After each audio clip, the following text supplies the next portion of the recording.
Dayden, do you remember anything from the beginning of Fight Night? Well, one thing I remember was we weren't very good at it. Like, we started out very immature in our wrestling and very unable to pull off large stunts or moves or whatever and not hurt each other. But now that we've progressed, it seems that we're able to really perform for everyone and keep it safe for all the wrestlers. Okay, do you remember when you ended Con's long title reign at the Shell Shock? Can you give me anything about that? The feeling of that was great. The feeling of getting on the ground and pinning him. Although I was very close to, losing the match. The feeling of being the one to end that title reign was very satisfying, and it was something I had really held on to in my career for a really long time.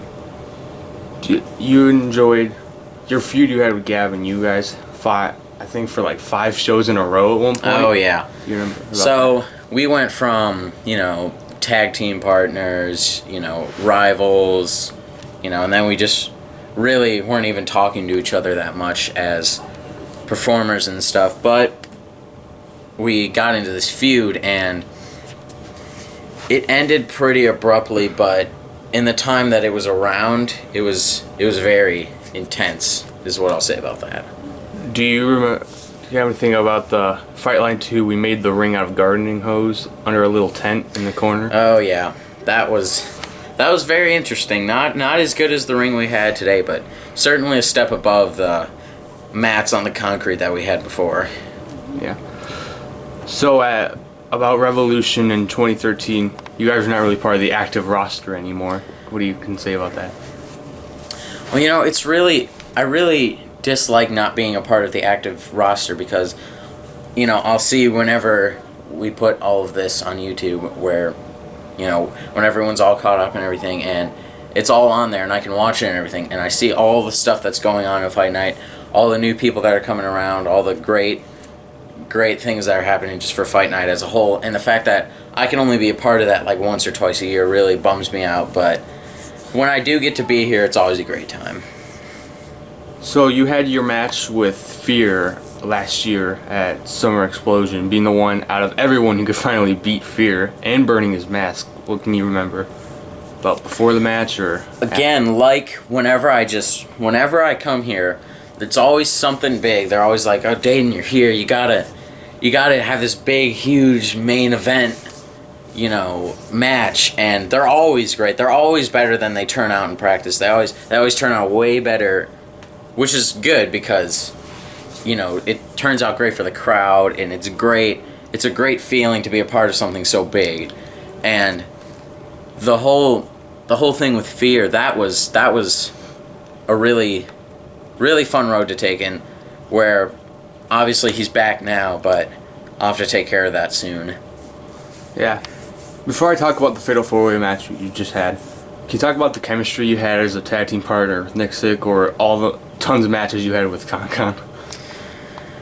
Well, I don't know. There's not a whole lot to say about Nick Sick. He's a great wrestler. He's definitely up there with the best of them that belong in the Hall of Fame. But in terms of compatibility with people, I'd say Nick Sick he's kind of slimy, sort of shaky a little bit. Like you don't know, how many however many times he's cashed in and messed around with other people's matches and stuff. But as for Con, every time I wrestle with him, we're just always in this groove where we're always able to do really big stuff that in practice and behind the scenes and everything, we're always like, oh, nobody would ever do, like, everyone on the roster and everyone in the crowd's always like, oh, nobody's ever tried this.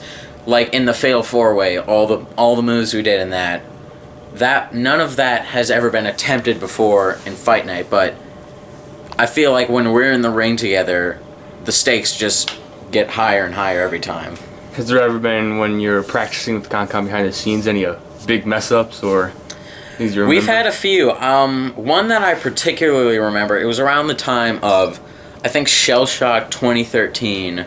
I believe that's when it was. Around Shell Shock 2013, we were just practicing, on our mat and everything, and This was when we had ropes around a ring, and he jumped into the ring. He kind of did sort of a forward flip into the ring, and I was there, and I rolled out of the way because he was supposed to kind of just go on to me or go near me or whatever. And I rolled out of the way, and he kind of landed on the back of his neck, and he had been in pain for like months after that, even during the pay-per-views and the, you know, all that, and during his matches and everything. But other than that, our practicing is very, you know, it's very get this done, you know, make sure we have this down for the match.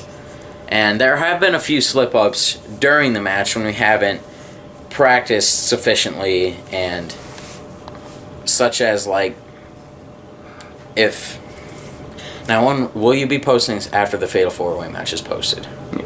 Okay, so during the Fatal 4-Way match, during that Swanton, his heel kind of nicked the back of my head because we hadn't practiced that thoroughly, and that's something that, you know, if you're in this sport, you know that you can practice all you want, but there's always going to be a slip-up every once in a while. But the idea of practicing is to make sure those happen less and less. Okay, I have a few more things I want to talk about. The odd topic of Jordan being in Fight Night, and just what do you remember about that? Jordan was a very interesting character. He was very charismatic and sort of weird, but he was a good wrestler when he was around, and now that he hasn't been around, I can say that, you know, it would be nice to have him around, especially with all the people we're getting now, that I feel like we could really work some stuff in, but he hasn't been around for years, so... You know. I talked to Con earlier about your little off and on again thing with Noah, where you kind of took his head off at the first ever... Oh, yeah. I know I don't think we have video footage of this, but at 10-1-11, we were very inexperienced, not a lot of practice, so I got kind of steamed at Noah and took his head off at the clothesline in that corner right there where in the studio now, and we've had a few incidents where he's come back at me or whatever, and it usually ends the same way, but Noah is similar to Jordan. I haven't seen either of them in a while. Yeah. So, as you talk about, we had the Fatal 4-Way at Summer Explosion. Did you think that was a great match to finish off Fantastic. everything? That was great, especially for the final match of Con's career. I'll have more matches. I'm really excited. MPK, watch out. I'm coming for you next. Whenever I come back, it's going to be you. Alright? So, by the way, side note, MPK is the only Fight Night superstar I have not had a one-on-one match with yet to date. So, be expecting that when I come back. So, I mean, got any more questions? I think I'm good. Alright.